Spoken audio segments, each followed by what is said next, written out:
And as I listened to that song, I could feel in my heart the Lord speaking to me and opening my heart to this invitation. And He spoke to me, not audibly, but in my heart. And He said, Angie, I know where you are. Like, I know you listen to this conversation and you look over everything, and all you see is what's lost, right? You see ashes, and you've lost a lot. I will not even argue with you, but I would love to invite you to stop asking me to give you your life back. Because that's what I would say all the time, right? I just want my life back. And He's like, we are not going back. Like, I want to take you to a place of joy and rest and peace and abundance. And it's going to be a long road, right? Like, I knew it from the time, but I want to take you back so we can move forward. And in that corner of my couch with that song playing, I surrendered to that process with the Lord. Thank you for stopping by my podcast, Finding God in Our Pain. Welcome. Hi, I'm your host, Sherry Pilkington. In this podcast, you'll hear firsthand stories of how the God of the Holy Bible meets real people in their real pain. We look at the good God we profess through the lens of pain and suffering. I'm processing the most painful season of my life after unexpectedly losing Larry, my husband of 32 years. In my journey, I've discovered that there are many types of deaths. Maybe you've asked God, how could you let this happen? Why me? Where are you, God? Do you even care? What am I supposed to do with my life now? Here at Finding God in Our Pain, we don't shy away from the tough questions. I ask them to my guests. I share what I've experienced. We give real examples of how God shows up in the darkest, most painful situations in life. May the stories that you hear and the advice you receive encourage you to engage the heart of God about your painful places or memories or experiences or even your unmet expectations. Lean in close to God's heart because He speaks beautiful things in the dark. Oh my goodness. This conversation is deeply layered and beautifully delivered by my guest, Angie Baughman, who intimately knows loss and uncertainty. A simple car ride with her family turns their world upside down. She's in the car with her husband and two young sons. A vehicle crosses the line and hits them head on. The crash affects her entire family, not only the family in the vehicle, but all of her family and the friends who were courageous enough to help step into roles and take on responsibilities of what it takes to support a family. The tragic results of that accident put Angie and her oldest son, 7 years old at the time, in the hospital. And between the two of them, they had 8 surgeries. So in the blink of an eye, she began a journey of loss and total uncertainty at no fault of her own. And then at a point when she's seeing great improvement and gaining some independence again, she's working hard to hit those physical therapy goals with a strong desire to do away with the level of need and personal care that she receives on a daily basis, 24/7. She wants to be making all of the decisions for her and her family. And she wants to be free of the guilt that comes when others shoulder the weight of caring for her and her family. But she's blindsided by a brain bleed. It was the result or a result of the car crash, but yet it doesn't present itself until 18 months later. She's in this great place of improvement, moving forward, and now she's starting all over again. Because of her extended recovery, Angie's belief system, and not exclusive to her faith, is more than simply challenged or shaken, it's shattered. And since Satan is famous for attaching himself to our traumas, in the midst of Angie questioning everything about her life, Satan brings a past trauma to the forefront of her mind and heart. Satan's intention, of course, is to destroy Angie with this compounding trauma, but she decides to accept God's invitation and allow him to heal her. In the intimacy of his invitation, he lets her know that he's not giving her back the life she had. He's taking her back to move her forward. Satan may have brought past trauma to the forefront, but God was going to reveal his heart to Angie. He was preparing a table for her in the presence of her enemy. At one point in our conversation, I asked her, how do we take negative, traumatic lies and thoughts captive to Christ? And she lays out several things that we can do to interrupt Satan's intentions and rewrite them with God's promises. And let me share this real quick, and then we'll get into the conversation. In every episode that I do, I get a glimpse of God's heart for us. And that might sound strange because of the topic I've chosen, pain, suffering, trauma. For me, though, I think it's in that very context, the utter despair of life, where it becomes the exact reason I remain in awe of God's power and authority, his ability to rewrite, repurpose, redefine things like sin, shame, guilt, trauma. Every time someone shares their personal story, I witness Colossians 2:15. But allow me to preface that scripture with the very first part of Ephesians 6:12, because I think it will give us a little more clarity for Colossians 2:15. So Ephesians 6:12 says, "For we are not fighting against flesh and blood enemies, but against evil rulers and authorities of the unseen world." So let's look at Colossians 2:15 now, because this is why I say I get to witness the power and authority that Christ has over evil. So Colossians 2:15 tells us, "In this way, he, Christ, disarmed the spiritual rulers and authorities. He shamed them publicly by his victory over them on the cross." I pray that the legitimacy of the power of the cross send chills through your body as a way of confirming God's authority over evil. When people are willing to share their journey out of very dark places and into the light of Christ, I consider that an incredible blessing to my heart, because I get to hear how loss and uncertainty entrusted to the God of the Holy Bible redefines the evil things of this life, because God uses devastation as a detour to fulfill the calling and the purposes on our life. All right, so back to the conversation with Angie. There is so much quotable wisdom in this conversation, right down to her parting words as we closed our time together. And I'll leave that as something for you to look forward to as you listen to all that she has to share. Let's dive in and find God in the painful places of life. Welcome to the show, Angie. I am excited to share your insight and wisdom about recognizing the lies of the enemy, taking them captive to Christ, and how letting him rewrite those lies can, with his truth, can really bring some beauty into our life. One of the ways that I feel connected with your message is through you sharing your personal story of a devastating car crash and what you discovered about God in that context. And one of the aspects of your story specifically for me is the way that past trauma is reintroduced. And when it shows up, God invites you to let him heal you, not only from the car accident, but from the abuse you endured when in high school. But not to get ahead of ourselves, tell us a little bit about the car crash.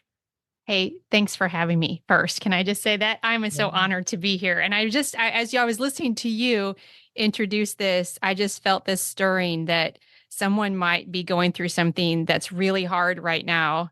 And I just want to say right off the bat, if you are, I see you, and it can turn out to be one of the greatest blessings in your life. It doesn't feel like that right now. I know it, but it can, and it has for me. So thanks for the opportunity to share. So yeah, in the summer of 2010, it was Father's Day, and my husband, Matt, and my 2 boys who were 6 and 7 months at the time were in our minivan, our brand new, I might say, minivan. It hadn't even had an oil change yet.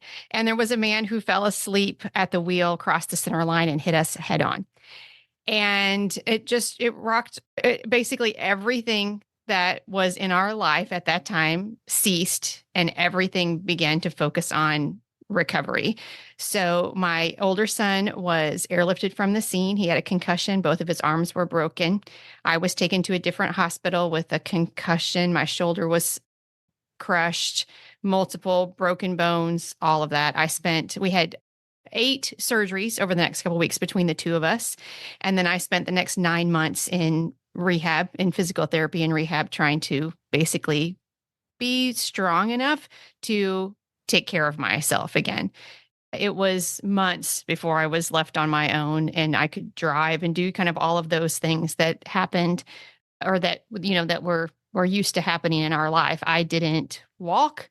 I didn't move from bed to wheelchair by myself. I didn't go to the bathroom by myself. I didn't bathe myself. It still makes me emotional, Sherry, when I talk about it, because just to be in that state of vulnerability and helplessness, but also sometimes humility. Like, it's not an easy thing to let someone bathe you, right? Or to let someone make all the decisions for you, or to decide when you go where, basically, even when I could get out. And not only just my personal hygiene, nutrition, medical appointments, all that everyone else controlled because of out of necessity.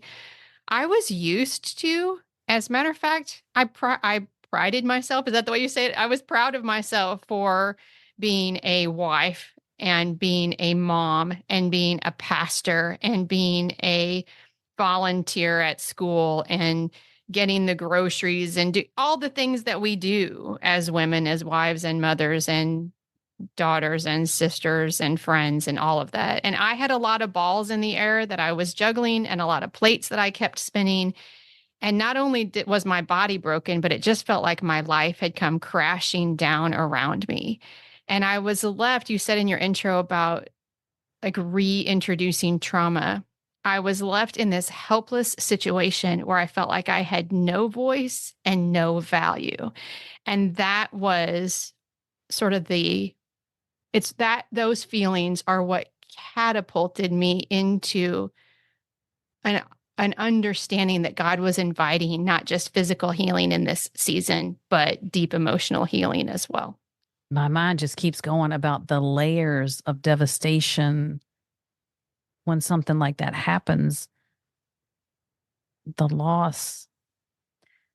And when we're attached to so many roles, we find our identity in there. I'm not saying that's the right thing, or at least maybe at a certain Mhm. point it becomes the wrong thing. But when those things are stripped away, there's a free fall of identity. And who am I now anyway, Mhm. now that I don't have these things? And the doing aspect, that's really strong in the human nature is to do. Even us Christians, we have our little checklist, right? The good Christian checklist where Mhm. we want to win God's favor. Yeah. So we even struggle with that as well. Mhm. And then no voice and no value. So it sounds Mhm. like that's what Satan, because Satan connects him or attaches himself to traumas. And so Mhm. now here you are in a very vulnerable, Mhm. humiliating Yeah, position. it really was. Yeah. It was humiliating and discouraging and defeating and, just all of those things Yeah. that you just wonder how you got there. And I found myself not even, I didn't have two arms to open a Bible or a devotional or something. And even just as you were saying, like as Christians, those things that we do, even my spiritual disciplines were sort of rocked because I'm like, if there's nothing but me and you here. There's Mhm. nothing but the sound of my own voice and my ears that can be open to hear you, right? And Right. that even that felt inadequate, Mm. which was something that really raised a question in my own heart. What even your spiritual disciplines? What are you depending on to connect with God Right. other than just you, right? Like you can't do anything, and yet are you still who He created you to be? Wow, that was a question that I'm still answering these years later, but Mhm. I'm answering much different than I did at that place in my life. Were you able to grieve, or were you like most of us where you just keep taking the wave after wave of uncertainty and you're trying to recalibrate and adjust, but mostly absorbing the impact and struggling to keep your head above it? I grieved it in layers. I grieved it in, I grieved pieces of it. I thank God in His kindness. There was a sense in which I was so focused on getting better. I was a very good physical therapy student. I went to That's wonderful. therapy 3 times. Once I could get out of the house, they took me to therapy 3 times a week for 2.5 hours a session.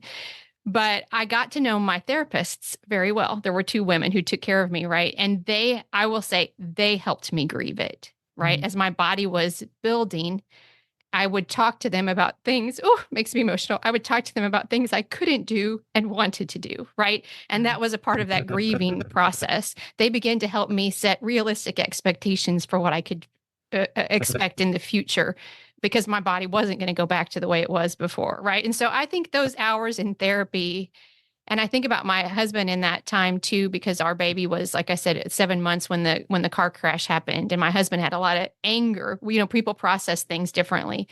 And the fall after that happened, he would take the baby for long walks in our neighborhood for in the stroller, and he would come back, having had talked to God and like letting his anger out that way. So I think I know he did. He provided us opportunities to grieve and share I will say though, 18 months after the car crash, I developed a brain bleed. I had a complication from a process where they were doing some pain. They were trying to help with alleviate some pain in my back, and a procedure went incorrectly. At least in my body, it did, and I developed a brain bleed. And that was a place where I struggled more with grieving and dealing with the longevity of the situation that I had even right after the crash. The shock had worn off, and that just felt terribly unfair, Sherry, if you know what I mean. Like, I'm like, here I am. I'm just crawling out these months later out of this hole, and then I'm slammed back down. And I think often that happens to us too.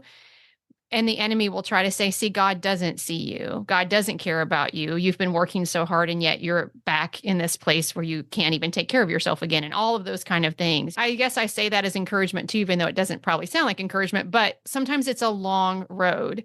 But we can train ourselves to look for God's faithfulness in our long journey. Like, we Yeah. can decide, no, this is hard. This doesn't feel fair. It's not fair, but Mhm. I trust in your promises, and I will look for the places that you're showing up in my life. And I think I learned that with the brain bleed 18 months later. Maybe it solidified that way of thinking even maybe more, because the car crash was like, there was just so much with all of us, because after the crash, I didn't take care of myself, obviously. I had a full-time caregiver. Alex, my older son, came home from the hospital. Like I said, both of his arms were broken, and he couldn't do anything for himself. He couldn't even turn himself over at night. So he needed a full-time caregiver. The baby, 7 months old, had to go live with my mother for a while. He needed a full-time caregiver. You got three people in the house that are down. And my husband's work was very generous to him, but he couldn't be off work forever, right? Like, Right. Yeah. Yeah. and so, it was a lot. It was a lot for a long time. Yeah, because even as you keep talking, I keep getting how far out this impact went. Mhm. Everybody's impacted, schedules, Yeah. jobs, normal, everyday stuff is impacted. At what point did the abuse rear its head? How did that get reintroduced into this recovery process of a physical? Yeah, it was a couple months after the crash when I first heard the invitation. And I will just say right off the bat, this has been a long road for me. But you were just saying about how much the impact was. And because there was so much need, basically, my husband, my parents, my husband's brother, and a couple of close friends, every like 10 days, 2 weeks or so, they would gather in our home with their calendars. There's probably an app for this now, but there wasn't at the time. With their Right. calendars, and they would sit around in our living room, and they would look at what had to be done the next couple weeks. Talk about humiliating. But like, basically, these were things that I used to do. And who has medical appointments, who can do the grocery shopping, who can pick this up, who can do these meals, who can Wow. take care of Josh the baby, who needs to do that. So, because they were all trying to work and Yeah. take care of us, and we had to have these caregivers and all that. And I hated these gatherings so much. Like, it just was this, like, it just shined the light on everything I had lost. Mm. And quite honestly, this particular day, I just wanted to not be around at all. But I didn't get to say. And my sister, she propped me up in the corner of the couch. My shoulder was so bad, and she would put these pillows underneath me and just try to get it to a place where it wasn't hurting. And once she got me there, I couldn't get up myself, so I was just stuck there. And I began to listen to them talk. And I asked my sister if she would bring me my iPod. And so I just put my earbuds in, and I just tried to shut the whole thing out. I just didn't know. Like, I could see their mouths moving, but I'm like, it doesn't matter what I want. I don't get. And I was just fighting those feelings of anger, maybe resentment, all that kind of stuff. And I just wanted to listen to my iPod. So I listened to a couple of songs in my iPod. And then there's a song by Third Day called Born Again. I don't know if you're familiar with that song, but Mac Powell, who's the lead singer, was the lead singer for Third Day, talks about, today I found myself after searching all the years, and it wasn't the person that I thought it would be. It feels like I'm born again, feels like I'm living for the first time in my life, some of the lyrics say. And as I listened to that song, I could feel in my heart the Lord speaking to me and opening my heart to this invitation. And he spoke to me, not audibly, but in my heart. And he said, Angie, I know where you are. Like, I know you listen to this conversation and you look over everything, and all you see is what's lost, right? You see ashes, and you've lost a lot. I will not even argue with you, but I would love to invite you to stop asking me to give you your life back. Because that's what I would say all the time, right? I just want my life back. And he's like, we are not going back. Like, I want to take you to a place of joy and rest and peace and abundance. And it's going to be a long road, right? Like, I knew it from the time, but I want to take you back so we can move forward. And in that corner of my couch with that song playing, I surrendered to that process with the Mm. Lord. I did not know he would take me back to that abuse. I did not want to go back to that abuse. I mean, it really wasn't even on my radar because it had been so long ago. It had been 20 plus years ago at that point, and I didn't really talk about it very much at all. And I just thought, I'm over it. Look at me. I've got my life and all these balls and plates and right. Like, Oh, I'm doing fine. But he just was very insistent with me in a loving way. We're not going back. That's not what my plan is for you. I think that was one of the biggest revelations that I had, that when God repairs and restores something, he doesn't go back to how it Mm-mm. was. He turns it into something using his value system, Yeah. heaven's value system, and it is Yeah. something completely different and much more beautiful than I would have thought to ask for. Something that you said in a previous conversation that you and I had, and I'd love to hear you elaborate on it, is when you shared that God spoke into your spirit saying, if I didn't look at it, I'll continue to live from it. Yes. I think I can say that now. I wouldn't have articulated, of course, very well then, but I was living from a place of not having a voice and not having value. And I know we'll get to that story in just a minute, and I can kind of tell you why that was.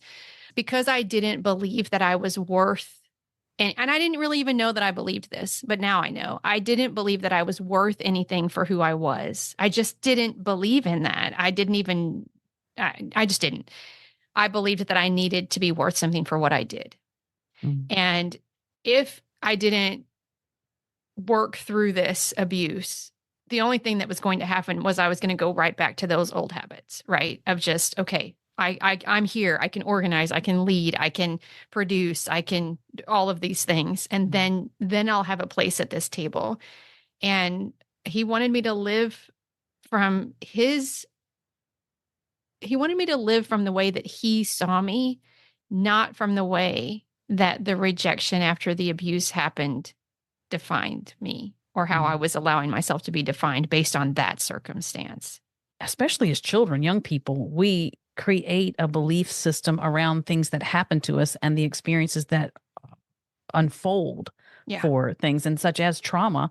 A lot of times you're left to figure things out on your own. And your experience is horrifying. And then on top of that, you have the voice to come forward and it gets worse. It's even more horrifying. So I'm thinking, as you're recovering from the car crash and you're feeling like you have no voice and no value, where did that develop in the abuse? Tell us a little bit about the abuse. Yeah, sure. So when I was 16, I was groomed and seduced into a romantic relationship with one of my high school teachers. And the relationship went on about 9 months. And, he was a charismatic, beloved, longstanding teacher and member of that community. He had a lot of parent support. The kids just adored him. It was like, the favorite teacher every class, in the yearbook kind of thing. Like, it was just that kind of situation. And what I've learned, Sherry, is that an abuser doesn't only groom his or her victims, but the organization or the community in which they're a part of as well, right? So the abuser hadn't only groomed me, but also years of grooming the community to overlook his shortcomings, if you will. Interesting. Never thought Yeah. about that. I hadn't either. It makes perfect sense. I think that's why people are so reluctant to speak out in churches, in schools, and organizations against bosses and those kind of things, because there's this understanding. But if you say something, everything good they've done will be negated, or everything Right. good they've done will fall apart, and all the people will be hurt. And so we turn a Mhm. blind eye to the ones who are being abused so that we don't have negative impact on the ones who are holding up the abuser, or who Mhm. are or being positively impacted by the abuser's not abuse part of their job or role. Does that make sense? Right? Like, I mean, Yeah. and so it gets very Better complicated.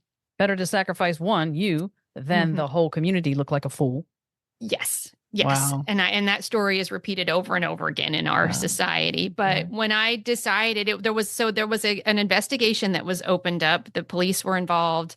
The Department of Children and Family Services was involved, and there was a kind of a long investigation, a lot of interviews, and it became very public. It was a small town of about 1,400 people. So, about, 4 seconds went by and everybody knew that something Yeah. was happening, right?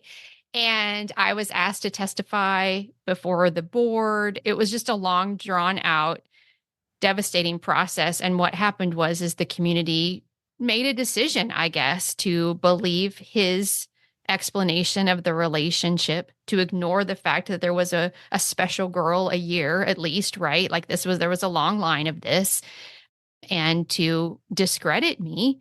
And there was a lot of like letter writing and phone calling. There was kind of like a little campaign for him, to support him.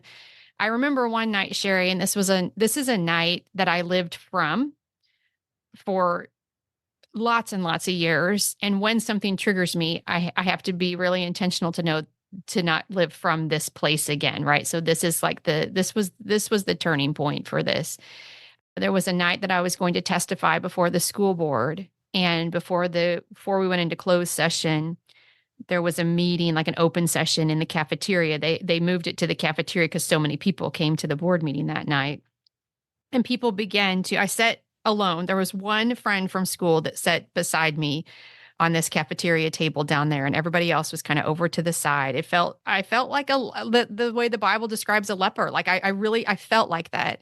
Right. And people began to stand up and read letters of support. Some people had signs. People would testify to all the wonderful things that he'd done in that community over the years. And are you going to believe one person? And a couple of times it got a little rowdy and people would clap their hands and stomp their feet. Are you going to let one home wrecker bring this down? Like public, like kind of like, you know, big statements about my character. And I had just turned 17 at the time, if that gives you a perspective of that. And so I listened to that and listened to them clap and cheer. And then I was called into closed session, and I walked through this like maze of people, just silent. People like parted as I went in and followed the administrators into the closed session. And I went through the motions of continuing to testify and tell my story in a group that was all men around the table, asking very personal things with no advocate. I was going to say, did you have And anybody with you? nope, No one. nope. Wow. And I left that meeting deciding, no, I didn't know that I did, but Mm, living from that place of rejection. right. And even though I knew that I wasn't that person, I began to understand that incorrectly understand, everyone sees you as that person. And so Mm, you constantly have to be proving that you're not that person, right?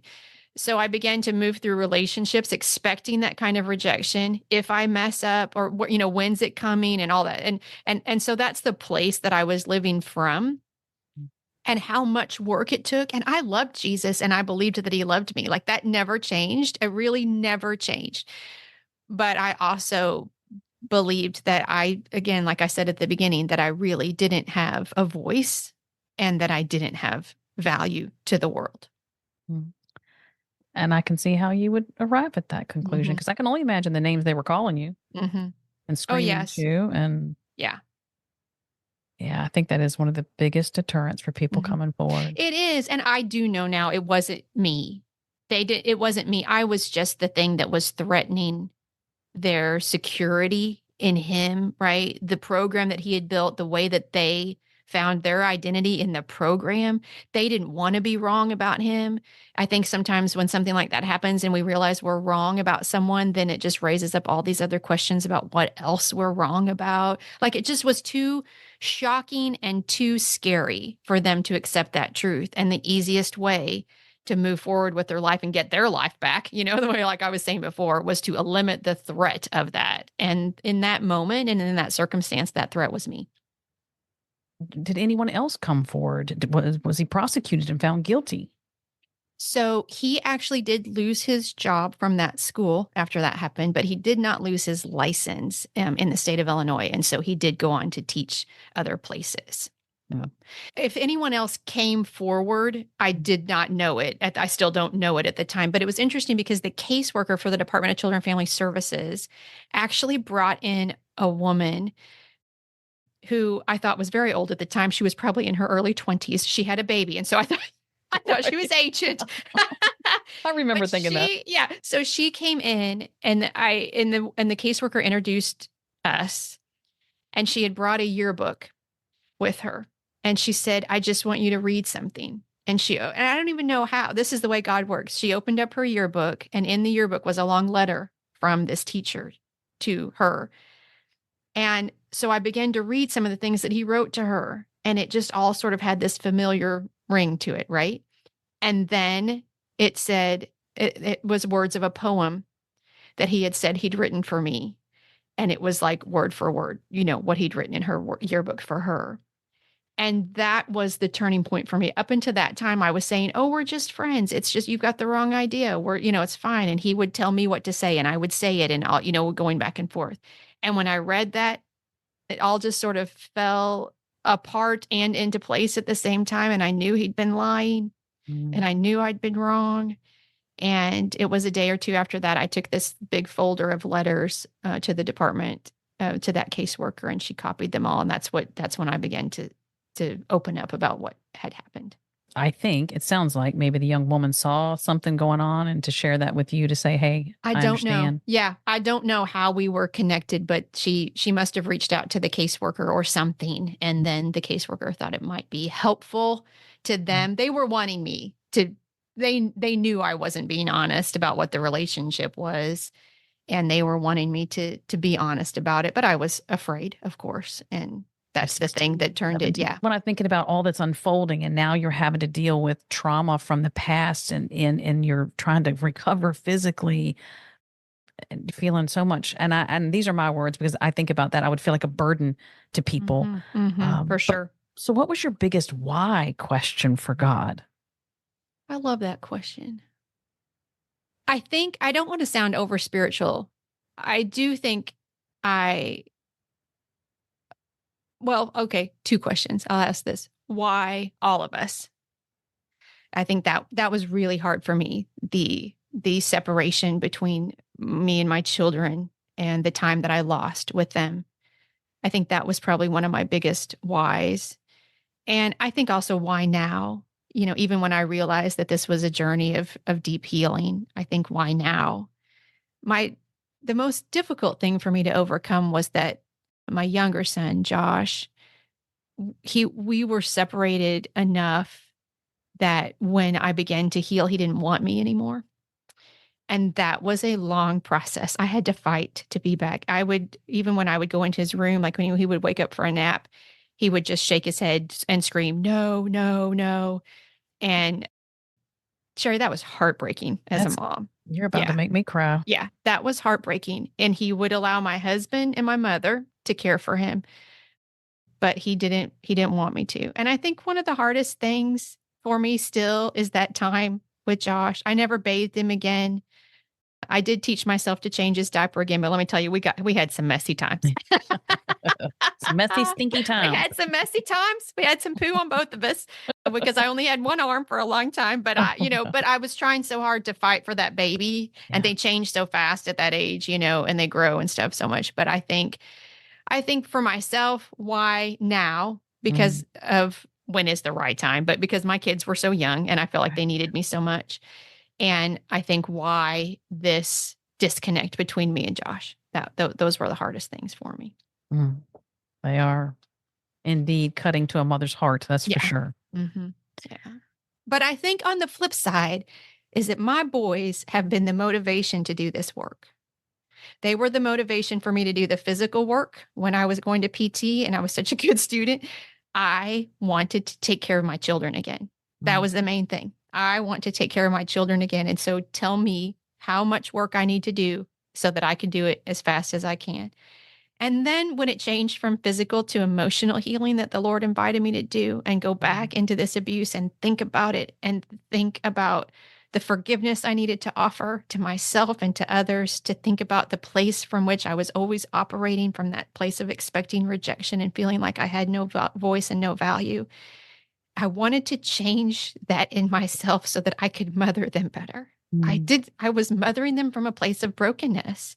And as they were growing, their stuff was hitting on my stuff more and more frequently, as you can imagine, right. right? Yeah. Yeah. And I don't think I would have done it for me, but I think that's the answer to the why of why now, because he knew I wanted to be the kind of mother I could be, but couldn't be from that place. So I think that answers your timing question too. Right. Exactly. For sure. Their Yeah. age, their hmm need for mom. Yeah. Yeah. We're using the word invite. God invited you to Mm. let him heal you. What is the significance of the word invite? Why would he invite you? I believe that God is a gentleman, right? Like he does not force himself on us at all. And I think, especially in my situation, being a trauma and abuse survivor, like he he knows what's best for me, and I've learned to trust his voice, but he doesn't make me do anything, right? I don't believe he makes any of us do anything. I know that he doesn't. He just doesn't. Even his correction is lovingly invitational. And so he wasn't going to answer my prayer to give me my life back, but he also was and did love me for the next few years as I tried to keep one foot on both sides. Like, I need to be really productive, but I'll also try to heal, right? And he's like, "Okay, we can try that." Right? And so as much as we will surrender to him, the more abundance that he promises us we will receive from him. And so I guess that's the word that most closely matches what I felt like he did. I am inviting you on a journey that will bring beauty from these ashes, but you can go back if you want to, because you get to go and waste your inheritance in a foreign land, right? Like you get to do that, and I'll be right with you there, and I'll be right here, but I want you to do it this way, and I promise you my way is what has your best interest in mind. With some beauty along the way, and especially Mhm. the end result of restoration, redemption. Yeah. I, I kind of chuckled at a minute ago when you said, had one foot here and one foot there on both sides, trying to work both sides, and God waiting patiently. And that is one thing that I have found that He has done for me. He will wait till I get to the end of myself Yeah. with regard to where I want to take this in my own control. But there is nothing more powerful than surrendering Mhm. that to God, because there that's where I have gone from believing what I knew about God to knowing about Yes. God. Yes. So when I think about this doing and the being, talk to me a little bit about what did you learn in the being with God versus being able to do and produce and check the lists and perform? I learned that often the enemy will use our own giftedness, our greatest strengths, in a way that actually causes harm to us. Like he will try to, right? Like he will try to flip that narrative, if you will. I am a person of great productivity, and God has gifted me with wonderful spiritual gifts that can bless the world. And so I am still a very productive person today. And when I'm not feeling very good about myself, I'm trying to find value from that productivity. When I am resting in a surrendered posture to the Lord, the productivity is an overflow of my love for him and an overflow from the abundance he gives in my life. So it's like this really tricky fine line, right? And when I Mhm. find myself focusing on numbers and productivity and all those kind of things in ministry, but online ministry can be very tricky that way because everything is measured in numbers. But when I find myself looking at things like that, I hear this little check in my spirit now from, in where do you find your value, my love, right? Remember that I am pleased with you, whether this podcast has one download or 1,000. This is not a measure of my pleasure with you. And sometimes I'm like, dang it, but I'd rather have this than that, Right. of course, right? But so I think it's just a matter of me always recognizing when I'm stepping into the value from doing, and stepping back and connecting with the Lord again to remember my value is because he says so. Period. And he loves it when we do for him. Like Yeah. I know I feel his pleasure of Yeah. my doing. I really do. But he doesn't love me more. Right. And Yeah. that's been a really key important part for me to recognize. Like I have faith without works is dead. I believe that, but it's the works that is the overflow of the understanding of how much we are loved. As I receive his grace, so can I offer it. As I receive his peace, so can I be it. As I receive his rest, so can I live as a non-anxious presence around the people around me, right? Like this is the overflow. And so when Mhm. I'm trying to manufacture it, I'm stressed out, anxious, and all those kind of things. But as I'm receiving it and believing his promises, then I can just be it instead of doing it. That's such a beautiful example of the way, Satan introduces death into this life. And so we have complications and trauma and suffering, but yet God meets you in that place. It's what he did for me. And he turns it all for your good. Satan meant to shut your mouth, silence you, shut down your gifts and talents so that you would never use them again, believing the lies that are attached to trauma. But God comes in and does something incredibly different and incredibly beautiful. That's the power of God. I wish more people understood that his presence in the midst of pain and suffering is one of the most beautiful things Yeah. you And can so know. often, I think this is true for so many of us. The very thing that we'd like to push away and not deal with and not talk about is the very thing that God will use to Mm. bring glory to Amen. his name. Amen. Like I had so much shame when I didn't talk about it. I Mm. have no shame about this now. Not Mm. that I never deal with any shame ever, but I have no shame about this now. Right. And it's because I have brought it to the light. And not only that, but I've had the immense honor of sitting with people who and holding the hand of women who are in their 70s, 80s sometimes after Wow. I've talked to and just cry. And they're like, I've never told anybody this. Right. Like, and I'm like, today's the day. Today's the day we don't Mm. have to live like this anymore. You know, there's so many of us, and it's not a club that anybody wants to be a part of, but the enemy works in isolation. If he can tell you you're alone in your pain, if you believe you're the only one, then it's just shame and tangly and defeating, but you're not alone. And we know we're not alone when we hear other people telling their stories. That reminds me of the way that Satan moves with regard to when he's trying to put a lie on us or when we have embraced a lie. Maybe we're not even aware that we've embraced Right. that lie. But Satan uses those things to drive a wedge between you and God, hoping that you will bite that apple and your shame pushes you away from God because you can't talk to God if you're full of shame. Like, what is he going to say about that kind of things? Was there a particular lie that Satan used to try to drive a wedge between you and God? Oh, yes. So this is the lie that I still am aware that is the most effective, and that is that the enemy whispers in my ear, remember, Angie, you'll never belong anywhere. And that keeps me trying to do for acceptance because I don't actually belong anywhere. And if I don't do the right things or do enough of the things, then they'll know I don't belong there and I'll get kicked out again, you know? And that's just, he's used that since my childhood. When I was a kid, I moved around a lot. And my father was an itinerant pastor, so I moved schools a lot and stuff. So that was a lie that was planted. I just never really felt like I had community. We did not have close extended family relationships, not a real nurturing environment as a small child, all of that. And so that understanding became early.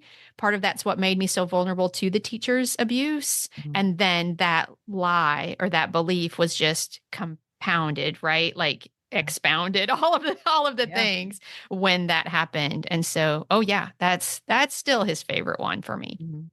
And that's a good point too, because just because we lay a lie at the foot of the cross, Satan wants to bring that up as often as he can, saying, Yeah. "Look, remember last Yeah. time? Well, here we Mhm. are again Yeah. doing the same thing. You sure Yeah. that God you profess is Right. so good?" Mhm. Yeah. So that makes me think, how can we recognize a lie? Or maybe a better question would be, how can we tell that we're aligning ourselves with fear instead Mhm. of God's promises? Something you had mentioned in our previous conversation. Our negative emotions or our anxiety, however you want to put that together, I think about them as like emotional hunger. I always say if I'm sitting at my desk working and I get hungry, I go to my fridge and I get a cheese stick, right? Or something like I'm like, I do something for the hunger. These negative emotions are not wrong, but they can be the invitation to say, what am I thinking about right now? What am I believing about myself right now? What am I struggling with? What am I afraid of? And I think if we will slow down our own conversation with ourselves, Sherry, this is what happens to me sometimes when I start feeling that thing, that soul chaos, I call it sometimes. And probably we all know what that feels like, where we're anger or we think, or we're reaching for a cookie or we're, we have the things that we do, right? If we will slow down that conversation with ourselves and pause and say, what am I believing right now? A lot of times we will identify the lie. What am I believing about myself or believing about this person, which ultimately is about myself? And the enemy is crafty, but he's not terribly creative because everything is about fear. Like it says the enemy is a liar and he's the father of the lies. And that is so true. And sometimes we think it's this lie, it's this lie, it's this lie.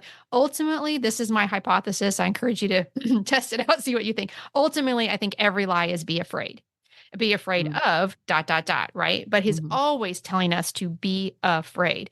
That is why the Bible says over and over and over again, do not fear, do not fear, do not fear, do not fear. He's calling us back all the time. Ooh, bring your fear to me, bring your fear to me. I will cover it with my promise, right? I will remind you of my goodness. I will remind you of my faithfulness.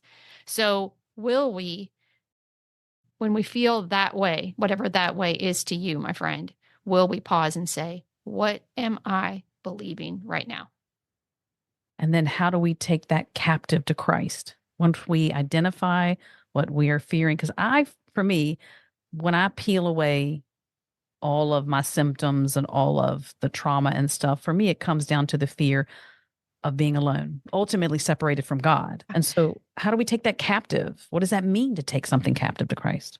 So I have a very practical answer for this. If you are beginning this process, I really recommend just say the name Jesus. Like Mm. Jesus, it's not magic, but there's something about the power in his name that will bring peace immediately. If you know this is something that you battle, prepare your own toolbox, your resources when you're not in that place. These are the things that if you have an example, like you just said, one of my fears is, or one of the core lies is I'm alone, right? Or I'm afraid of being alone. Then you need to know, you, my friend, you share, Joshua 1:5, I will never leave you nor forsake you. So when you believe that, you can cover that with a promise. So find the promise it's probably multiple places, right? But real quickly, you don't have to know the exact way that the NIV says it or the NLT says it or whatever. But if you can know this is the scripture I hang on to when I believe that, that is like maybe another step to that. And then put it on your computer screen or put several, put it on your mirror when you get in the bathroom, put this places so that you can be like, I'm reminded of this verse. Google what verses answer I'm afraid. Whatever, like you can find there's all kinds of resources for you to find these verses. Something else that I use a lot too is I have a playlist on my phone of songs that when I'm struggling, these are songs that are go-tos for me that help me silence that internal dialogue that's taking me to a place that's not beneficial. So there's lots of other things, but just as you begin to build your own resources. It's just his name. Find at least one scripture that answers that lie. And then also, if it moves you, if music is something that can really move me from one place to another, worship music or whatever, find a song or two that when you hit those songs, they're the ones that you can't fight the tears when you hear it, right? Like that's the answer. He is answering you in that song. So interrupt Interrupted. that lie or that place that you're getting ready to let your mind Yep. wander off into and Yeah. spiral out of control, because I know what that feels like. Yep. So interrupt that with the name of Jesus. And that there is something about the name of Jesus. That's right. And scripture looking for specifically a promise or something that overwhelms what you are thinking Mhm. with the truth and the love of God. Yeah. And then, of course, worship, that music. Yeah. Even when my husband had passed away, I wasn't going to church. I wasn't reading my Bible. I wasn't necessarily praying prayers. I wasn't praying for anyone. I was in a dialogue with God constantly, but the worship music always had it on Yeah. because it says God inhabits our praise. And I just needed to know he was close by. I Yeah. needed to know that he present. Yeah. But those are powerful tools, and people can, like you're saying, kind of make them personal for themselves too, as to the way that they can interrupt and Yeah. redirect toward God's truth and into God's love. What limits us with regard to God's presence and favor? Do we limit ourselves a lot of times? We don't have the ability to limit God's favor in our lives, but we limit our ability to receive it. That's what I believe about it. It's distraction. We don't hear him. We think he's not talking to us and we don't hear him, but we're so busy and distracted and we've got so much going on and something always in our earbuds and all those kind of things. So it's really about making time with him a priority. As we make time with him a priority, we will receive his blessing. We will receive his abundance. I believe that with all my heart. So no, I don't think sin separates us from God, but as we spend time with him, he will refine our hearts. He will bring those things to the surface. He will invite us to consider aligning less with our own flesh and more with his spirit. And those are the things that will then make us more able to receive that which he offers. And his heart is about healing, not condemning. Like Never. anytime that comes up, as a matter of fact, I think anytime we're triggered, we fall into trauma, we spiral into our inner dialogue or whatever. He's saying, "Hey, babe, you want to give that to me? Yeah. I can help you with that. Yeah. I can give you healing for that." Yeah. No. Any voice that's hateful or shaming isn't his. Yeah. It's just not. No. He Not didn't at talk all. to it. He didn't talk to his kiddos like that. No. Mm. What is something about God that continually surprises you? I am overwhelmed by how much he wants me to live in freedom and victory. Mm. Like he continues. I just had an opportunity to go on a spiritual pilgrimage in Italy. And I wanted so bad to have these huge revelations, Sherry, while I was there. Like, I'm going to Italy. I've never even traveled outside the country. I'm going to go where Paul was held in prison before he was executed. And I'm going to meet Jesus. I'm going to learn all these things that I didn't know. And I went through the days and they were so great. And I was getting towards the end of the trip. And I'm like, God, we haven't done the thing. Like, what's the thing, and stuff. Right. And I was in the mountains of Italy at that point, and I was overlooking just the most beautiful scenery I'd ever seen in my life. And my heart was just flooded with this idea that it was about joy. Mm. And I was like, well, it has to be bigger than that. Like that's Right. so simple. Like, Right. and I just felt of all the years that I really had walked in shame. And I felt like the Lord was like, that's all it's about. That's why I called you here. That's why I made a way for you to come here. That's why you're standing on this mountain right now. I want you to live in joy. And I never had before. I'd never embraced that. I'd never felt that calling before. There was too much shame is an obstacle to joy. Shame is a barrier to joy. And so as he's released me from layers of shame, there's this opportunity to have this joy, to receive this joy. And I thought, you have brought me all this way. And the only thing really, he was with me, don't get me wrong, but the only message he had for me, he's like, we're not talking about anything else. That's really it, baby. That's why I brought you here. I want you to know how much I want you to live in joy and victory and freedom. And it's astounding to me. It really is. This is what I say about God a lot of times. God is good and kind, but with him, those are two very simple words that run extremely deep. Yeah. I think about the simplicity, and I tend to think that when the word says that he uses the simple to confound the wise, I think it's things like that, Yes. the simple things about his value system, because he's always behind a bigger thing. Let's say this podcast that I do, or maybe even you're talking about the trip there, but there is something behind that he wants to reveal about himself to us. The pain and suffering, yes, that is our reality, but he's like, I want to show you something. I want to show you something about who I am. I want to show you something about who you are to me. And so I know I've missed it so many times when I'm asking, like you made a reference to, Lord, can you just put my life back together? Lord, can you just heal me? Can you just get this done? Because this is so inconvenient and I need to get going. And yet he's like, babe, you missed this opportunity. I'm going to go. You're ready to go. I'm going and I'll move on. But you missed it, Sherry. Yeah. You missed it.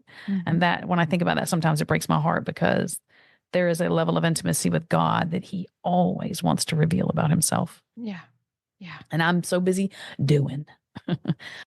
I am learning the value of being. I really am. We have run out of time, and I am heartbroken about that because this has been so rewarding for me. I'm excited to think about what my listeners will experience when they listen to your insight and your knowledge and your experience. And I just so appreciate you being willing to be vulnerable and expose yourself like this, because when I listen to people's story, I understand that I am in an intimate space with them on something that was very traumatic and painful and has a lot of loss surrounding it and uncertainty.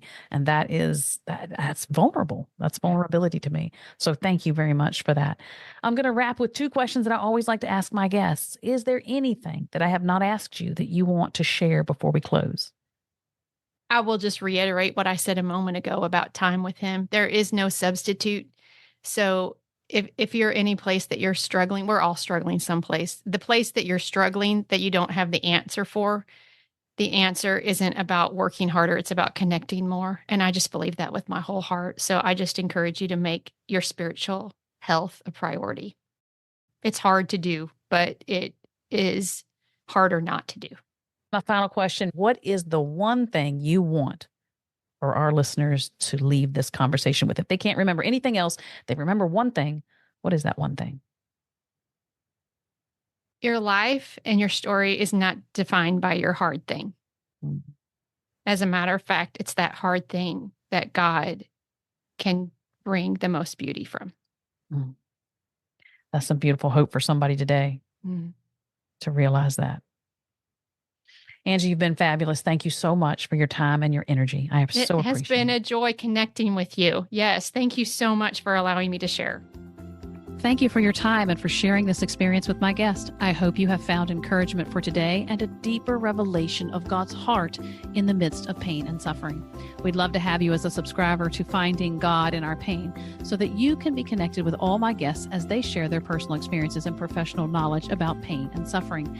And because this podcast is a division of the website A Life of Thrive, for more information and the various ways you can connect with us, please visit the website alifeofthrive.com. I look forward to sharing more transparent stories from the hearts of women who intimately know what it means to have their world flipped upside down, their authentic struggle to make sense of it, and what recovery and healing looks like. Till then, sweet woman, remember you are not alone and that God speaks the most beautiful things in the dark.